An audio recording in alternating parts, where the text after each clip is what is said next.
विचारधारा के साथ शुरुआत की काशीराम जी ने, सोशल इंजीनियरिंग की, बहुजन शब्द दिया, लोगों को एकजुट किया। आज उसी बहुजन पर भी सवाल है। लोग कह रहे हैं कि नहीं, बहुजनों में भी जो मुस्लिम है वो कुछ मुस्लिम है आते हैं, कुछ नहीं आते। कुछ कथित पत्रकार ये एजेंडा चला रहे हैं। तो इतना पता है उनके एजेंडे हमेशा आपके खिलाफ पैदा होते हैं, मुस्लिम भाइयों के खिलाफ पैदा किए जाते हैं, जिससे दलित और मुसलमान एक ना हो पाए।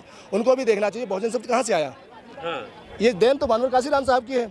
और आप तमाम लोग जिस तरह अपना जो शब्द की ही शुरुआत काशीराम और काशीराम साहब की धरोहर को कौन देख रहा है। आज तमाम वर्गों से मिला समाज बहुजन, उसमें मुसलमान भी आ गया। आप डिफरेंशिएट कर लो, ये डिफरेंशिएट कर ले। SC, OBC और माइनॉरिटी, हम तो तीनों चीज लगते हैं, SC, ST, OBC, minority. SC में सारे वर्ग आ गए। ऐसे सूची, एक सूची जो अनुसूचित जाति, एक सूची वो जो अनुसूचित जाति की, एक बैकवर्ड की सूची और एक हमारे अकलियत समाज के लोग। तो तीनों मिलाकर बहुजन समाज। आप एक शब्द से ही जानते हो बहुजन समाज, बहुजन जाति नहीं, समाज है। समाज। और समाज में तो कई जातियां आती हैं, लेकिन इन लोगों की नीयत में खोट है। ये हमेशा क्या करते हैं, फोटो लगा लेंगे बाबा साहब की जय जयकारी कर देंगे। तो जो जितनी तेज से बाबा साहब का जयकार करता है वो उतनी ही तेजी से बिक जाता है। और साहब काशीराम साहब के विचारों से हम लोग भटके हैं। जो तमाम चीज़ें लोग बोलते हैं, हकीकत में हम लोग भटके नहीं हैं। जो लोग इस तरह के स्लोगन पैदा करते हैं वो हमारे समाज के ही लोगों को तोड़ कर ले जाकर उनको बिचौलिया बनाने का काम कर रहे हैं। वो अपना पेट पालने का काम करते हैं, लेकिन वो बानवर काशीराम साहब, बाबा साहब अम्बेडकर और जो अभी जीती जागती हमारी मसीहा हैं आदरणीय बहन जी, उनके आंदोलन नहीं समझ पा रहे हैं। ऐसे एजेंडे सेट किए जाते हैं, गाय गोबर के एजेंडे सेट किए जाते हैं, धर्म के नाम पर तमाम तरह की डिबेट्स की जाती है। लेकिन अगर उनकी नीयत मुसलमानों के फेवर में होती तो वो जमाली के खिलाफ धर्मेंद्र यादव को नहीं उतारते और कहते मैं मुसलमानों के साथ खड़ा हूं, तो बहुजन समाज पार्टी के जो सांसद का प्रतिनिधित्व करने वाला बंदा जमाली, उसको सपोर्ट करवाऊंगा। लेकिन उन्होंने जमाली को हराने के लिए, मुसलमान को हराने के लिए, बहुजन समाज पार्टी को हराने के लिए उन्होंने धर्मेंद्र यादव को खड़ा कर दिया। तो इससे नीयत में साफ दिखाई देता है कि समाजवादी पार्टी भी भाजपा के साथ मिलकर गठजोड़ करके चुनाव लड़कर आपसी नुकरा कुश्ती कर रही है और दलितों, पिछड़ों और मुसलमानों को दूर करके राजनीति से अपनी राजनीतिक रोटियां सेक रहे हैं। स्वागत है आपका AR न्यूज़ इंडिया पर। मैं हूं आपके साथ आकिल रजा। मान्यवर काशीराम जी की आज 89वीं जयंती है और इस अवसर पर दलित प्रेरणा स्थल पर नोएडा में तमाम SC, ST, OBC, माइनॉरिटी के लोग आए हुए हैं। और मैं ये नाम क्यों ले रहा हूं, क्योंकि मान्यवर काशीराम जी ने एक शब्द दिया था, उसका नाम था बहुजन। और तमाम बहुजन आज उसी विचारधारा को याद करने के लिए, ताज़ा करने के लिए एकत्रित हुए हैं। मान्यवर काशीराम जी के विचारों को याद कर रहे हैं। मेरे साथ सुदेश कुमार आर्य जी हैं, जो BSP के नेता हैं, केंद्रीय प्रभारी दिल्ली प्रदेश के। इनसे बात करते हैं। सर, आज इस मौके पर, इस अवसर पर क्या कहना चाहते हैं? देखिए, मान्यवर काशीराम साहब का 89वां जो उनका वर्ष दिवस है, उनके संकल्प को हम लोग लेके आगे बढ़ना चाहते हैं। और उनका संकल्प एक ही था कि इस देश में दलितों, पिछड़ों, कमजोर वर्ग को सत्ता स्थापित करें, क्योंकि हमारा समाज रोता है, चिल्लाता है, घबराता है। उनकी महिलाओं के साथ बलात्कार होता है, उनके नौजवानों के साथ जेलों में फिर ठूसा जाता है, अत्याचार, शोषण होता है। इन सभी से अगर निजात पाना चाहते हैं तो आपको शासक वर्ग बनना पड़ेगा। यही उनका सपना था कि शासक वर्ग हम लोग बाबा साहब के असूलों के तहत लोकतंत्र बोर्ड द्वारा बने जाएंगे।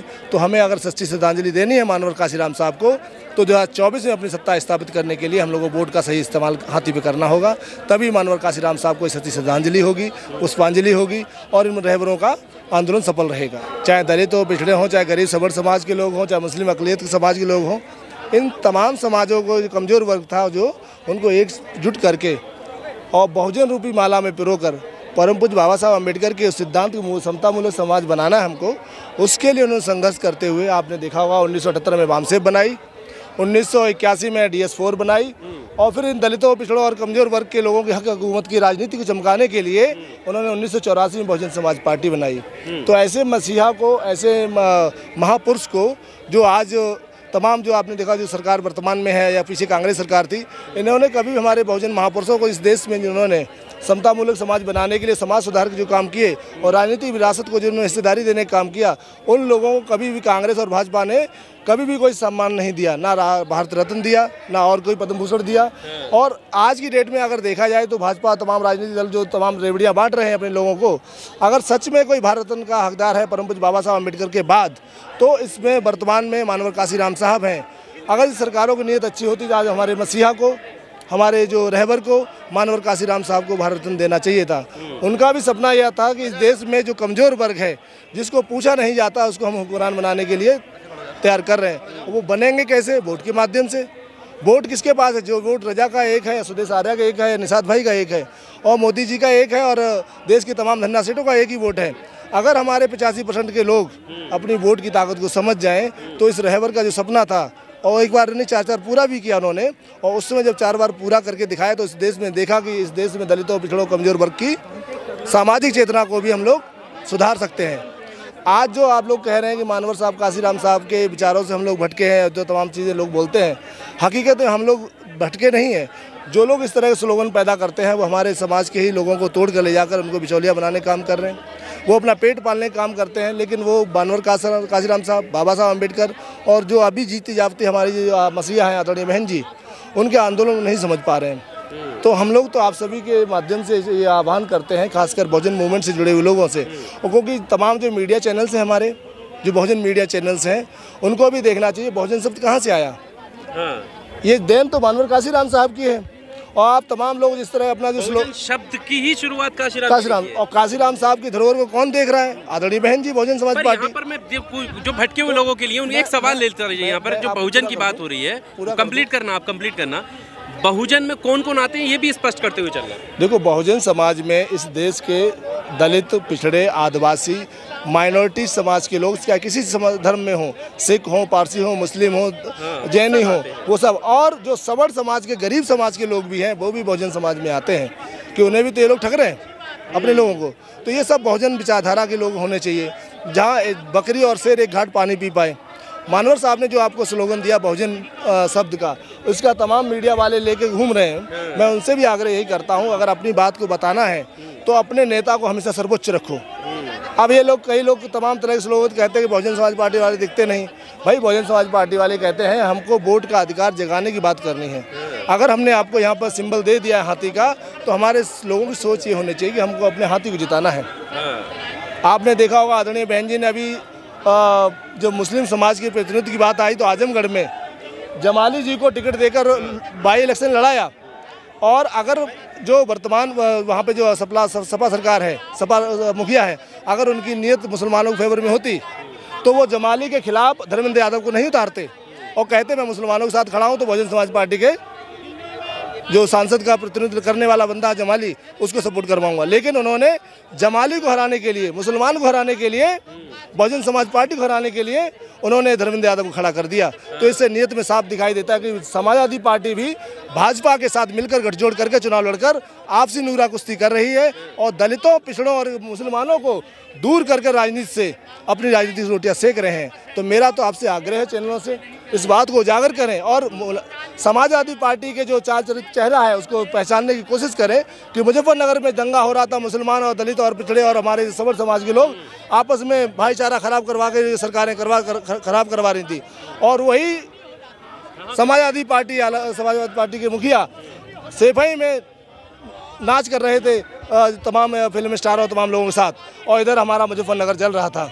तो ये देन किसकी थी? मैं ये कहना चाहता हूँ, हमारे चैनल के लोगों को ये समझाने की जरूरत है कि हमारे लोगों की समस्या का निवारण कौन कर सकता है, और हमारी समस्या का निवारण बहुजन समाज पार्टी कर सकती है। क्योंकि बहुजन समाज पार्टी कभी आप जैसे नौजवानों को आंदोलन में आग में नहीं कूदाती है।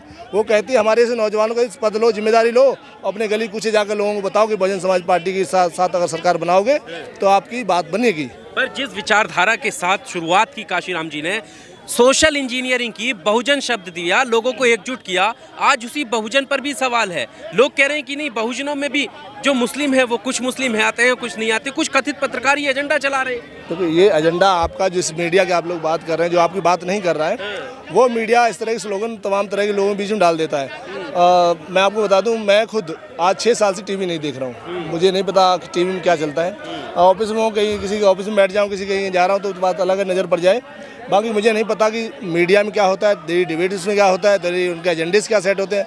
पर इतना पता है उनके एजेंडे हमेशा आपके खिलाफ पैदा होते हैं, मुस्लिम भाइयों के खिलाफ पैदा किए जाते हैं, जिससे दलित और मुसलमान एक ना हो पाए।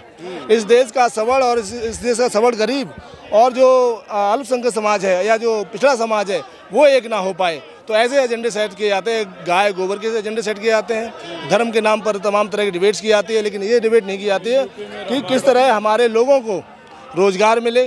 जो तमाम नौजवान साथी आज तमाम व्यवस्थाओं से अछूते हैं, उनको कैसे व्यवस्था में लाया जाए, इनकी कोई डिबेट आप किसी चैनल पे नहीं देखते हैं। तो मेरा तो आपसे आग्रह है, मैं दिल्ली में काम कर रहा हूँ और दिल्ली में आपने देखा होगा कि बाबा साहब अम्बेडकर ने जिस नोट को बनाने के लिए अपना थीसिस दी थी, प्रॉब्लम ऑफ रुपीस, उसके बेस पर 1935 में इसी अंग्रेज सरकारों ने रिजर्व बैंक ऑफ इंडिया की स्थापना इसी बाबा साहब ने करवाई थी कि आप प्रॉब्लम और रुपीज़ को किताब को अगर आप अंकित करना चाहते हैं तो आरबीआई का नाम दो और भारत की रिजर्व बैंक ऑफ इंडिया बनाकर देश में प्रमाणित करी।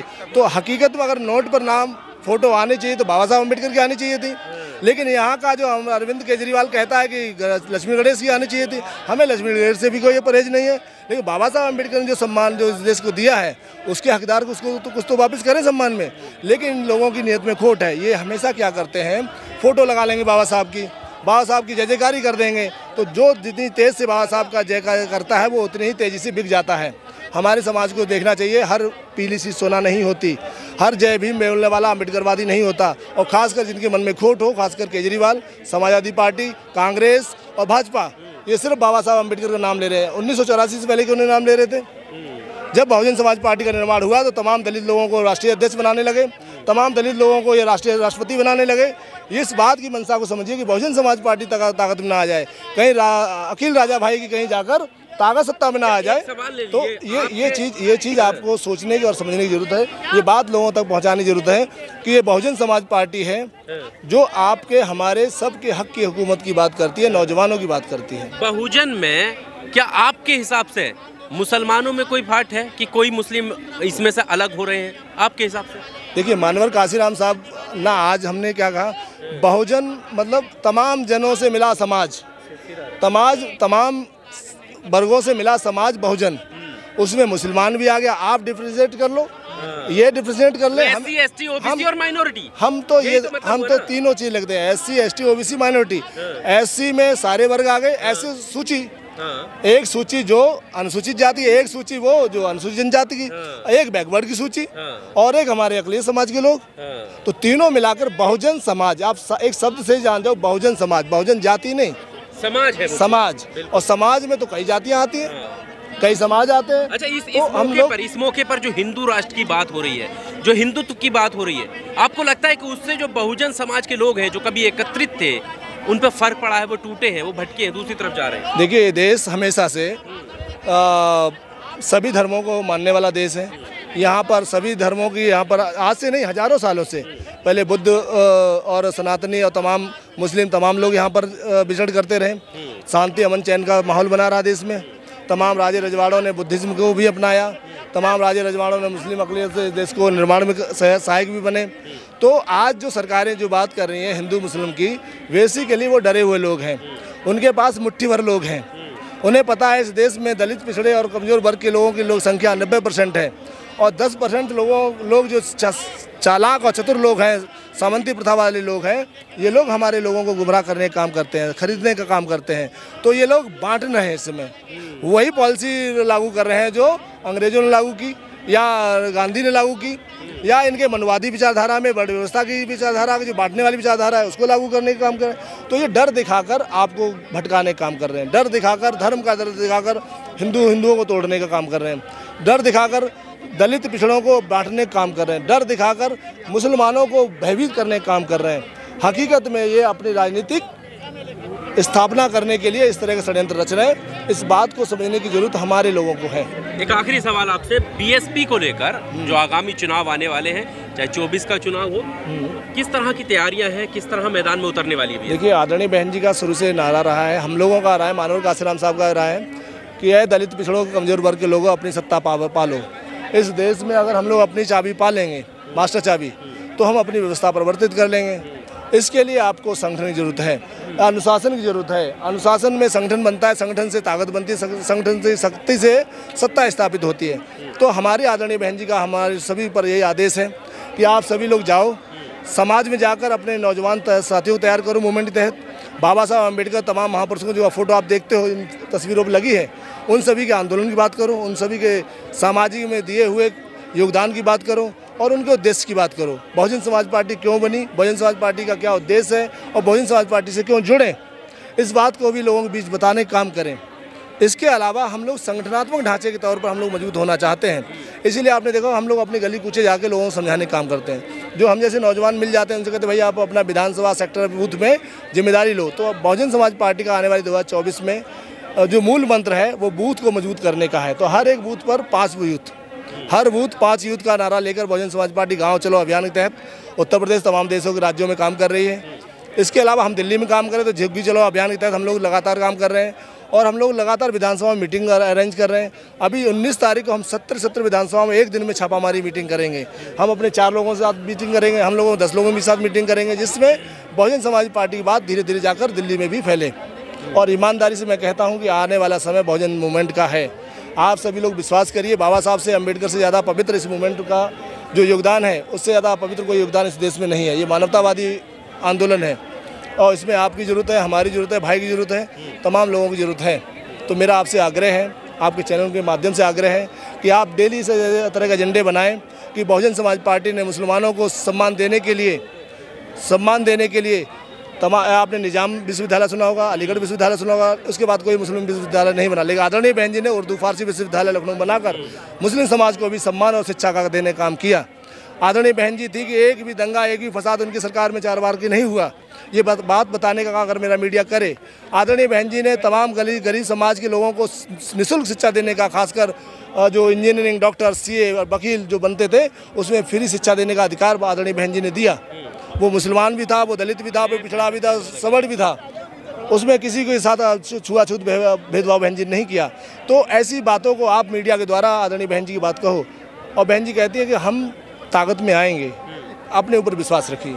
हमें अपने ऊपर विश्वास है, इसलिए हम बहुजन समाज पार्टी के साथ मरते दिन तक रहेंगे। आप भी रहिए। आज आपने मानवर साहब के जयंती पर हमें विशेष तौर पर बोलने का अवसर दिया, इसके लिए मैं साधुवाद करता हूं। और अपने तमाम जो व्यूवर्स हैं आपके, उनको भी आदरणीय मानवर काशीराम साहब के कदमों पर चलने के लिए प्रेरित करने के लिए उनसे प्रे करता हूं कि वो लोग भी आएँ और इस मूवमेंट से जुड़ें। जय भीम, नमो बुद्धाय। रुके रहिए अभी। तो ये सुदेश कुमार आर्य जी थे और लगातार इन्होंने बहुजन मूवमेंट की बात करी।